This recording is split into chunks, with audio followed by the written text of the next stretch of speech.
Bonjour à toutes et à tous, très belle matinée à vous sur France 3 Paris-Île-de-France. Je suis très heureux de vous retrouver pour ce nouveau numéro de Face à Face. Il y a 40 ans, vous étiez très nombreux à danser sur de la musique disco. C'est cette année-là, en 1978, qu'elle fit son apparition sur les dance floors. Ce matin, nous recevons l'un des maîtres, l'un des papes de cette musique, c'est Ron. Bonjour, merci d'être avec nous. Vous publiez un livre de souvenirs, une autobiographie qui s'intitule Paradise chez Hachette. C'est vrai que vous êtes l'un des maîtres et l'un des papes de cette musique. On a fêté mai 68 cette année, les 50 ans, mais on peut fêter aussi les 40 ans de la disco parce que ça a été une vraie révolution. Tous les historiens de la musique le disent. Qu'est-ce que ça a représenté, la disco, ces années-là?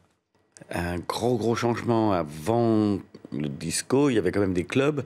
On appelait ça des nightclubs. C'était des endroits où on entendait une demi-heure de slow, une demi-heure de rapide. Il y avait un disque de jockey qui prenait les micros et qui animait, un peu comme une fête foraine. Ensuite, il y a eu un mouvement très branché, très caché, qui s'est fait dans des lofts, dans des garages, dans des sous-sols. C'était un mouvement qui s'appelait le mouvement des discothèques. Ouais.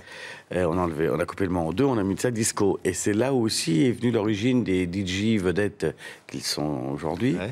Parce qu'entre les disques de jockey et les DJ, c'était différent. Les DJ, c'était des types qui avaient la notion de passer de la musique qui n'était pas pop, qui était un peu branchée, qui avait une forte connaissance culturelle dans ce style. Voilà, c'est Ron pour l'histoire musicale. On va écouter maintenant votre disco, la révolution que vous avez été quand vous êtes arrivé dans le paysage de la musique en France et dans le monde entier d'ailleurs. Allez, un petit souvenir.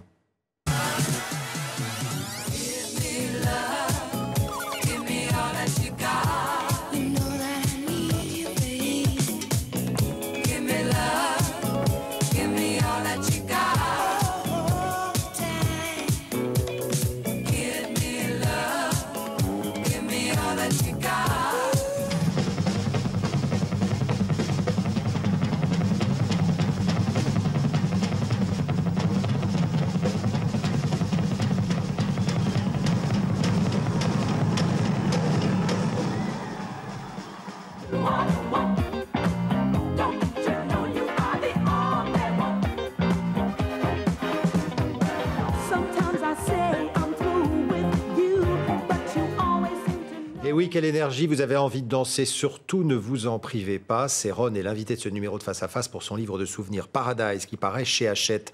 Alors c'est vrai que quand vous êtes arrivé dans cet univers de la chanson, on pensait que vous veniez de l'étranger, des États-Unis, d'Angleterre ou d'ailleurs. En fait, vous êtes un garçon de la banlieue parisienne, vous avez vécu dans le Val-de-Marne, à Vitry. Pavillon. Dans un milieu modeste. Dans un milieu très modeste, mais d'immigrés italiens. Et c'était à l'époque, les immigrés italiens, c'était pas mieux que l'immigration d'aujourd'hui. Hein. Ils avaient leur rue et voilà.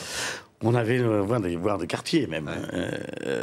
Et en fin de compte, comme quoi on peut être en étant habité d'une passion, on peut arriver à ses fins et on peut arriver à ses rêves. Alors cette passion, j'ai sans cesse rêvé dans ma vie. Cette passion très jeune, c'est grâce à ma maman, à votre maman, une batterie. On a vu démonstration là dans l'extrait qu'on a. Oui, c'est vraiment votre passion. Quelle énergie, on n'a pas le même âge. Mais et en fin de compte, elle m'a présenté mon meilleur copain, qui était cet instrument, la batterie. Et c'était très étonnant parce que je n'avais pas ça en objectif. Mais à partir du moment où elle m'a dit ça, les nombreux mois qu'il a fallu que je fasse des efforts à l'école en attendant d'avoir cette batterie, quand j'écoutais la radio, quand j'écoutais la télé, j'entendais plus les chanteurs ou la musique. J'entendais que le batteur, comment il s'y prenait. Et en fin de compte, ça m'a permis, tout en étant autodidacte, mais de maîtriser cet instrument. Alors, on va pas raconter tout le livre, parce que c'est vrai que c'est l'itinéraire d'un enfant méritant, je dirais, parce que vous avez vraiment pris d'un ambitieux d'une vie. Paradise, c'est un titre important. Oui, parce que moi, le Paradise, je trouve que le paradis est aujourd'hui. Enfin, je ne peux pas me plaindre de ma vie. Vous êtes un optimiste, vous prenez votre destin en main. Attendez, voilà, il faut rester couché le matin et vous faire comme le pauvre gosse qui a failli... s'il n'avait pas été sauvé, se jeter par la fenêtre, ça sert à quoi? Non, la vie, elle est passée pas... On n'est pas là pour subir. Mais c'est la chance, il faut être là au bon moment, à la bonne heure. La chance, elle est là pour tout le monde, sauf qu'il faut savoir la reconnaître, il faut savoir être osé, il faut savoir être ambitieux quand on est envoyé d'une passion. Et Il faut votre savoir y chance, aller. ça a Quoi. été quoi? Alors, ça a été Eddie Barclay, ça a été aussi des copains, C'est ça a un été concours de circonstances à chaque fois. Comme mon père me disait, il faut toujours être sur le quai de la gare. S'il passe, c'est pour toi. Par contre, on va pas te téléphoner pour te dire quand il arrive. Et c'est vrai que j'étais sur des quais, j'ai pas eu peur d'aller faire la Manche et faire des sauts de batterie sur le port de Saint-Tropez. Eddie Barclay passait, a pris un verre, il m'a demandé de passer et de voir. Et ça s'est enchaîné. Et la suite, on en a vu un aperçu là tout à l'heure. Alors, ce livre est important parce que c'est vrai que vous n'êtes pas nombreux. La pure disco, c'est un petit groupe. C'est pas un livre, pardon, c'est pas un livre du tout sur la disco. Hein. Non, sur votre parcours, mais c'est mon parcours. On vous identifie à ça, forcément. Bon. Mais j'ai fait beaucoup d'autres choses. C'est surtout l'accueil que j'apprécie que ce roman, enfin que cette autobiographie, je vais y arriver, pardon, vous me troublez.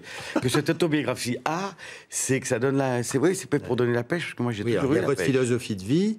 Et c'est vrai qu'il y a quand même la musique en fond, il y a quand même une bande-son qui nous accompagne, et toutes les rencontres que vous avez faites, l'univers, je dirais, souterrain de cette musique, parce que vous avez beaucoup voyagé, vous avez été numéro 1 dans le monde entier, aux États-Unis. Je me suis expatrié, c'est-à-dire je suis resté là où ça marchait. Sans parler un mot d'anglais, vous étiez dans les émissions de télévision. Je suis resté 22 ans aux États-Unis, donc... tout en revenant des périodes d'une année ou deux en France, y faisant un projet, certainement pas assez de promotion pour qu'on connaisse un peu mieux, mais tout ça va ramener les choses en place. Non, j'ai pas trop de soucis avec ça, mais ça a été une tranche de vie, moi, maintenant, qui regarde en arrière, puisque ça m'a obligé de regarder un petit peu en arrière. Je suis sidéré du parcours, vous des dites, barrières. C'est à moi que c'est arrivé ? Presque, sans exagérer. Mais ce qui m'a le plus étonné, c'est le nombre de barrières, la difficulté de ce métier, surtout quand on est batteur. C'est un instrument difficile à mettre en avant. Ouais. Je les ai pas vues, les barrières, donc j'ai même pas de mérite. Tellement envahi de passion que j'ai pas vu, quoi. Paradise, c'est vraiment vivre l'instant. Je me suis vexé pour rien. J'étais un droit devant. Paradise, c'est vivre l'instant présent, c'est-à-dire chaque jour on construit son destin. Mais attendez, la vie, quand on se réveille chaque matin, c'est un cadeau. Le paradis, c'est aujourd'hui, c'est pas ce qui va vous arriver après. Enfin, c'est ce que je pense. Et si on me demande pourquoi penser comme ça, c'est ce que j'ai fait dans ce livre en l'expliquant. Voilà. Merci beaucoup, Céron, d'être venu nous voir. Paradise, pareil. Je reviendrai vous voir dans 10 ans, parce que je crois que j'étais venu vous voir pour un concert à Versailles. Vous viendrez avant. Merci beaucoup, à très bientôt. Très belle journée à toutes et à tous. Merci de votre fidélité. Et puis, dansez maintenant.